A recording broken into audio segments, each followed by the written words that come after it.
Welcome to the Jill on Money Show. It is Sunday, March 6th. And if you haven't listened to yesterday's show, stop right now. Go listen to yesterday's show because that was the first part of our interview with Ed Slott. He is the IRA, Roth IRA expert, CPA.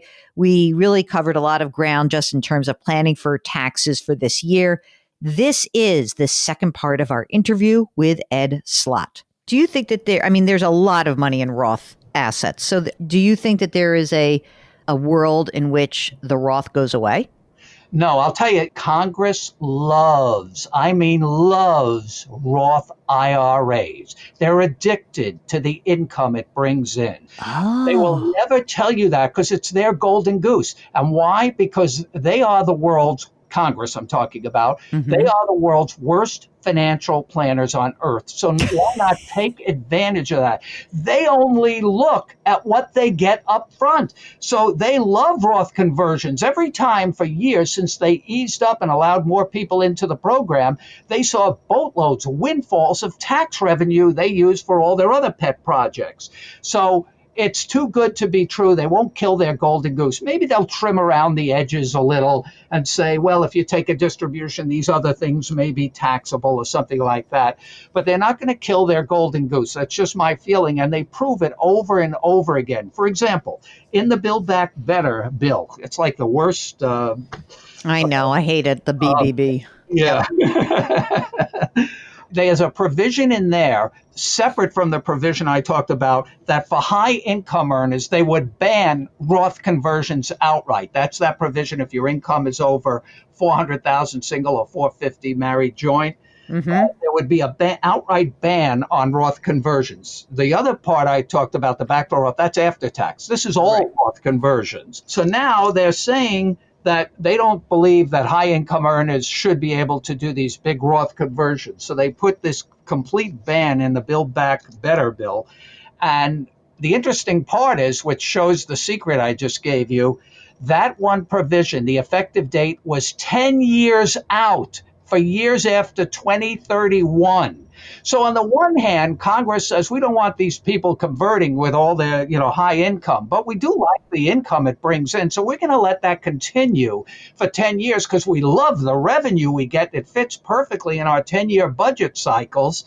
So they want the money. So all they're doing with a provision like that is accelerating the very behavior they're saying they don't want because they want the money. Yeah, of course. It's so funny. They're so full of it. It's hysterical. You're right. They're just terrible managers. Mark, what other questions you have?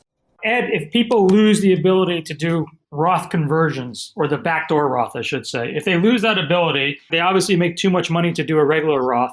Is there any benefit to doing a traditional? Doesn't it just make more sense to put the money into a brokerage account?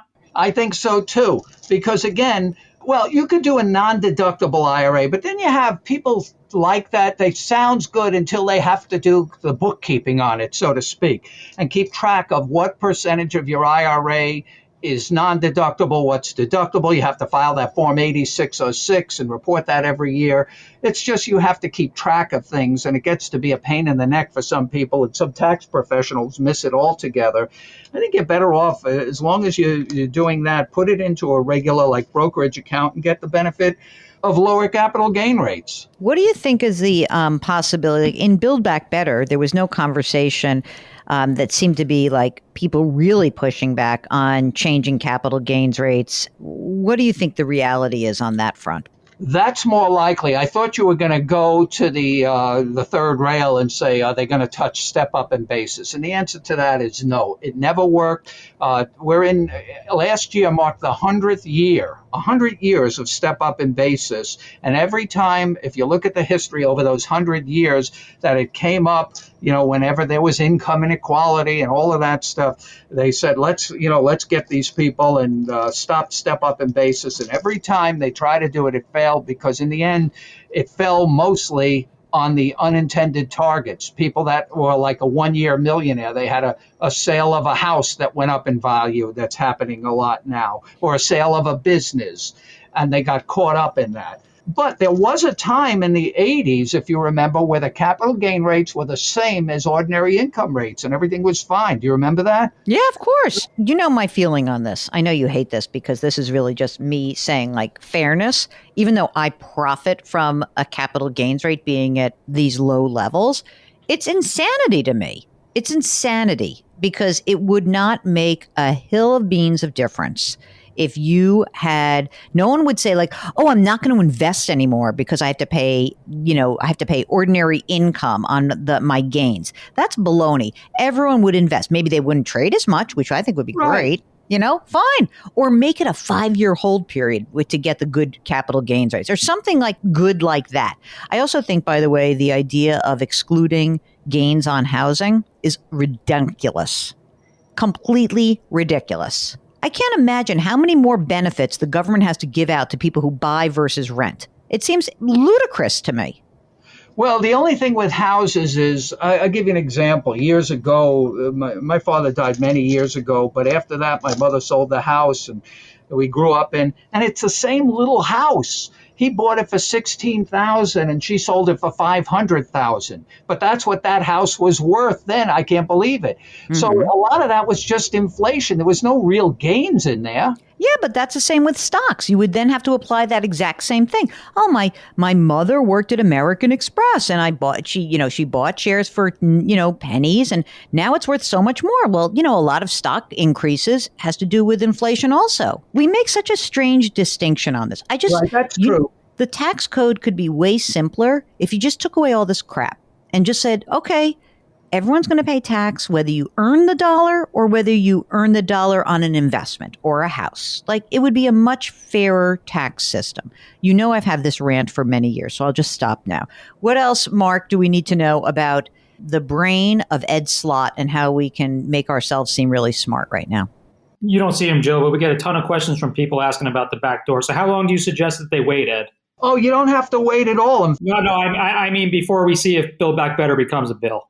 Oh, I thought you meant the actual process. I don't know.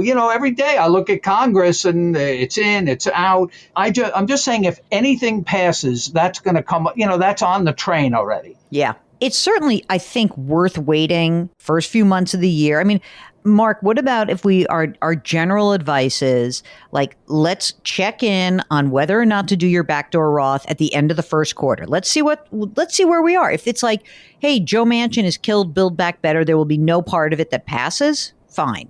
Then you can go ahead and do it. But like, we'll know more information. Even if it's not clear, it's like, I know whether or not to try to pull the trigger or not. Are you still having fun doing all the stuff that you do? Oh, yeah. I'm doing public television. We just did a new program called Ed Slott's Retirement Freedom. We'll be showing nationwide. And I think they're using my show and maybe one other as almost like a guinea pig for a new type of public television show that they never had before because of COVID. A show without an audience. Just me talking with graphics and, so we'll see how that works. But a lot of new information coming out and there's a lot of new things going on tax-wise. So you need more help than ever before. As you said, you're not going to get it from IRS. Not that they don't want to, they just can't. It's a math thing. There's just a numbers thing. Yeah, it's too much on them. So this may be the year to go to a tax planner and get some information. For example, something even simple like RMDs, required minimum distributions. They start at a different age now at 72, and there's a new table for 2022. The first time in 20 years, they raised people's life expectancy. If you look at the table, it's very optimistic. The new table for calculating your RMDs, whether you're an owner or a beneficiary, actually goes up to, they have factors now up through 120 years plus old. So I guess by law, you have to live that long. It's in the law now. Okay, if you want to read more about all the great stuff that Ed puts out, just go to his website, IRAHelp.com, IRAHelp.com. Keep an eye out on your public broadcasting television stations where Ed often will appear. And if you've got a financial question, we'd love to hear from you. Just go to our website. It's JillOnMoney.com. Click the Contact Us button and we'll get your note. Doesn't matter what it is. We're happy to explain anything that is on your mind and answer questions, helping you take the next best step, not dwelling on what happened before. We're going to, what can we do going forward? That's the most important thing, okay? Remember, you can't really go fix a lot of that stuff. So let's go and say, how can we make things better? Do something nice for someone else today. That's how you can definitely make things feel a lot better for someone else and also for you. Grit, growth, grace. How about a little gratitude? We'll take that as well. Uncertain times really means we got to feel grateful for what we have today. Thank you for listening. We'll talk to you tomorrow.